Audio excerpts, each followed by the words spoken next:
오늘 우리가 읽은 로마서 9장 14절부터 24절에 있는 말씀을 중심으로 이런 주제를 한번 선정을 했어요. 주님의 은혜에 그저 감사할 뿐입니다. 주님의 은혜에 그저 감사할 뿐입니다. 여러분 인생을 그렇게 고백하고 사시죠? 주님의 은혜에 그저 감사할 뿐입니다. 내 삶, 여러분 삶, 내 삶에 대한 하나님의 절대 주권이냐, 내 자신의 자유로운 선택이냐 하는 질문을 우리 스스로가 할 때가 많이 있습니다. 오늘 또 우리 찬송 중에 대주제여 이런 고백을 했는데, 이것을 오늘 우리가 쉽게 고백하면은 하나님은 절대 주권자이십니다 이런 고백이거든요. 여러분 생각해 보십시오. 내가 오늘 무슨 옷을 입을까? 날씨가 후덥지근한데 내가 오늘 무슨 옷을 입을까? 그리고 요즘 장마철인데 점심을 무엇을 먹지? 칼국수로 먹을까? 아니 짬뽕을 먹을까? 매콤하게? 이런 거는 우리가 결정할지 몰라요.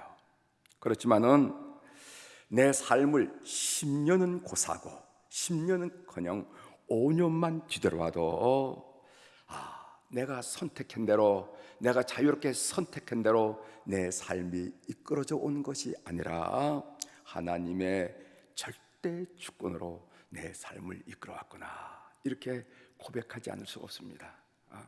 다시 말씀드립니다. 오늘 아침에 무슨 옷을 입고 회사에 갈 것인가, 오늘 정의 때 장마철인데 무엇을 먹을 것인가, 이것 정도는 내가 결정할지 모르지만은 내 인생의 10년, 내 인생의 5년을 뒤돌아볼 때 아니야, 그때 내가 이런 생각을 했는데 지금 내 처지, 지금 상황을 보니까 전혀 반대 방향으로, 다른 방향으로 내 삶이 이끌어져 왔다. 역시 내 삶의 주권자는 나의 자유로운 의지의 선택이 아니라 하나님의 이끄십니다 하는 것을 고백해야 됩니다. 오늘 본문에 보면은 우리 로마서 9장 처음에 읽을 때 이런 거죠. 하나님은 아브라함의 아들 중에 이삭은 선택했고 이스마엘은 배제했다. 하나님은 이삭의 아들 중에서 야곱은 선택했지만은 에서는 배제했다. 그래? 그러면서 18절에 우리가 이런 말이 나옵니다.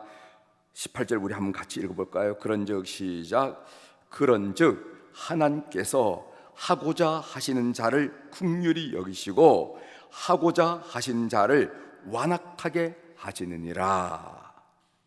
이렇게 결론이 맺어지는 거예요. 그러니까 하나님의 절대 주권에 의해서 이 사람은 긍휼히 여겨야지, 아니면 이 사람은 완악하게 처리해야지, 하나님의 결정이 된다는 겁니다. 그렇다면은 이런 질문이 자연스럽게 나올 수 있겠죠. 19절입니다. 즉 혹 네가 내게 말하기를 그러면은 하나님이 어찌하여 허물하시느냐, 누가 그 뜻을 대적하느냐 하리니. 이 말은 무슨 말이냐면은 하나님이 절대 주권적으로 그 주권을 행사하셨다면은 하나님께 책임이 있는 것이 아니냐 이 말이지, 사람에게 책임을 물을 수 있는 것 아니지. 여러분 이성적으로 그 말이 맞죠? 그렇죠? 하나님이 모든 것을 선택하셔서 우리의 삶을 이끌었다면 우리 삶이 이런 모양이 된 것은 그 책임을 하나님께 지셔야 되지 않겠느냐 하는 그런 논리입니다. 이에 대해서 바울 사도가 대답을 하죠. 우리 20절 한번 같이 읽어보겠습니다. 이 사람아, 시작. 이 사람아, 내가 누구이기에 감히 하나님께 반문하느냐? 지금 지음 받은 물건이 지은 자에게 어찌 나를 이같이 만들었느냐 말하겠느냐. 이렇게. 야, 그런 말 하면 안 되지, 그런 질문 하면 안 되지. 지음 받은 사람이 지은 자에 대해서 그런 질문하는 법이 있느냐 하면서 예를 든 것이, 무엇을 예를 드냐면은 토기장이의 예를 들었습니다. 21절에 보면은 토기장이가 진흙 한 덩어리로는 귀 쓸 것을 만들고 또 진흙 한 덩어리로는 그냥 집에서 막 쓰는 천한 그릇을 만든다고 그러면 그걸 왜 그렇게 만들었냐, 이렇게 질문한 사람이 어디 있겠느냐 한 얘기입니다. 21절을 제가 읽어드리겠습니다. 토기장이가 진흙 한 덩어리로 하나는 귀 쓸 그릇을, 하나는 천이 쓸 그릇을 만들 고난이 없느냐. 이렇게 지금 얘기하는 거예요. 어제 이 본문을 제가 묵상하면서 이것을 저 자신의 삶에 하면 적용을 해봤습니다. 저 자신의 삶에 적용했어요. 하나님이 절대 주권적으로 내 삶을 행사하셨다면은 하나님께 그 책임이 있으므로 사람에게 책임을 물을 수 없다. 이 질문은 이성적으로는 가능하겠지만은 하나님을 인격적으로 만난 사람은 이렇게 질문할 수 없다. 이렇게 판단이 되더라고요.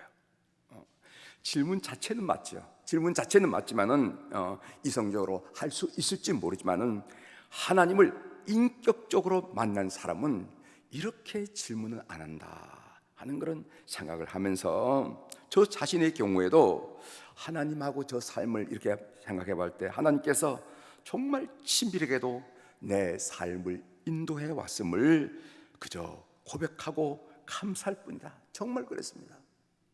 여러분들이 삶을 뒤돌아볼 때 그 하나님을 고백하는 그 하나님의 감사를 내용하는 것, 감사의 내용을 표현하는 것은 다양하겠지만은 누군가 저를 향해서 목사님은 하나님을 어떤 하나님으로 고백하겠습니까? 이렇게 묻는다면은 하나님은 정말 친밀하게 내가 도저히 상상하지 못하던 생각하지 못한 일까지라도 친밀하게 내 삶을 이끌어 오신 하나님이십니다. 이렇게 고백하지 않을 수 없습니다. 하나님이 원하는 자세는 무엇인가? 하나님이 원하는 우리 자세는 첫 번째로는 하나님이 절대 주권적으로 나를 구원하셨기에 어떤 상황이나 형편에도 흔들리지 않는 것, 이거 하나님이 기대하는 겁니다. 또 하나는 하나님의 절대 주권적인 은총으로 구원받았기에 나의 의의를 내세우거나 주장할 수 없다는 것, 이거 우리 깨달아야 된다는 거예요. 다시 한번 말씀드리겠습니다.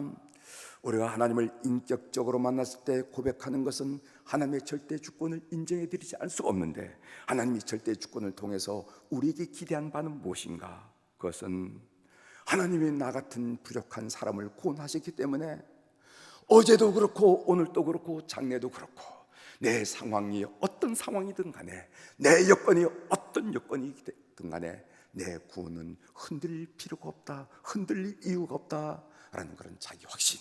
두 번째는 뭐냐면은 하나님이 절대 주권적으로 나를 구원하셨기 때문에 내가 이렇게 살았다는 둥, 내 의의가 어떻다는 둥, 내가 하나님을 위해서 이런 일을 했다는 둥 하면서 내 의의를, 내 공로를 드러낼 이유가 아무것도 없다 하는 것을 느끼게 됩니다. 여러분, 무당 백사겸에 대한 이야기 여러분 많이 들어보셨죠? 원체 유명한 이야기이기 때문에 아마 여러분들이 신앙생활하면서 한두 번쯤 들어보셨을 것입니다. 옛날 평안도 정주에 시각장애자인이고 박수무당인 백사겸이라 하는 그런 사람이 살았어요. 그는 굿을 너무도 잘하기 때문에 그 굿으로 첩을 줄 정도로 아주 잘 사는 사람인가 봐요. 하루는 굿을 하는데 선교사가 굿 구경을 하러 이렇게 온 거예요. 무당은 아무리 용을 써도 신이 내리지 않아서 땀을 삐질삐질 흘리면서 굿을 이어갔습니다. 선교사는 뭐라고 말하냐면은 자식을 망하게 하는 무당짓 그만하고 예수 믿고 전당 가시오, 이렇게 선교사가 한마디 내뱉고 그 자리를 떠났어요. 선교사가 한국말을 잘하면 얼마나 잘하겠습니까? 자식 망하게 하는 무당짓 그만하고 예수 믿고 구원받고 천당 가십시오, 아마 이렇게 얘기를 했겠죠. 이 백사금, 이 박수무당은 귀신보다 더 큰 신이 있다는 사실을 알고 충격을 받았습니다. 자기가 신을 내서 굿하는 것이 최고인 줄 알았어요. 그리고 그것으로 돈도 많이 벌었고, 다음날 선교사를 찾아가서 어떻게 하면 우리 자식이 잘 될 수 있겠느냐 이랬더니까 선교사가 한 얘기를, 예수 믿으면 자식이 잘 되고 복을 받는다고 가르쳐 줬습니다. 그는 그 즉시 무당 일을 청산하고 가족이 하나님께 돌아왔습니다. 마침 교회가 건축하게 되는데 돈이 없어서 공사를 중단하게 되었습니다. 그는 굿을 해서 사들인 땅을 팔아가지고 예배당을 완공할 수가 있었어요. 가만히 무당 일을 그만두고 가만히 생각해 보니까 자기 생각에는 하나님의 집을 돌보던 일이 가장 고상하고 거룩한 일인 것 같거든. 그래서 선교사님한테 제가 이 교회 일을 좀 했으면 좋겠다. 그러니까 사찰 집사라고 할 수 있죠. 집사를 지켜줬습니다. 그의 아들이 똑똑하다는 이야기를 듣고 선교사가 이 사찰 집사님께 아들을 미국으로 유학을 보내자, 공부를 좀 시키면은 저 똑똑한 아이가 앞날이 좋아지고 하나님 축복을 많이 받을 것 같으니까 어떻게 했으면 좋겠느냐. 그러니까 미국에 유학을 보낸다니까 그 선교사의 말에 동의를 했어요. 아들이 미국에서 유학을 마치고 한국에 돌아와서 우리나라 초대 참의원 의장, 문교부 장관, 연세대 총장을 지낸 사람인데 그 사람이 여러분들의 귀에 익숙한 백낙준 박사예요. 백낙준 박사. 무당 백사겸은 하나님 앞에 무릎을 꿇고 온 가족 교회 하나님 앞에 돌아와서 그 자식들이 그런 큰 인물 되는 축복을 받았다는 것입니다. 이것이 바로 하나님의 절대 주권적인 축복의 행사예요. 만일 백사겸한테 이야기를 해보면 하나님은 어떤 하나님입니까? 라고 물어본다면 그 무엇보다도 우리 자식 이야기할 거예요. 자식, 우리 아들 백낙준 얘기할 겁니다. 아마 여러분들에게도 그런 하나님의 은혜를 얘기하라고 그러면 여러 가지 얘기할 것이 많이 있겠지요. 어떻게 우리가 하나님께 힐문하겠습니까? 하나님 책임지셔야죠. 하나님 책임지셔야죠. 어떻게 말할 수 있겠습니까? 하나님을 인격적으로 맞는 사람에게는 다 하나님의 은혜입니다. 삶을 뒤돌아보니까 하나님의 찬찬하심이고 하나님의 치밀하신 분입니다. 그저 감사입니다. 아마 이렇게 고백할 수밖에 없다, 이렇게 생각하면서 제가 본문을 묵상하고 받은 은혜를 한번 여러분들과 함께 나눴습니다. 오늘 또 그저 하나님의 은혜이시오. 감격 가운데 하루를 지나가는 우리 교우들이 되기를 주의 이름으로 축복합니다. 기도하시겠습니다.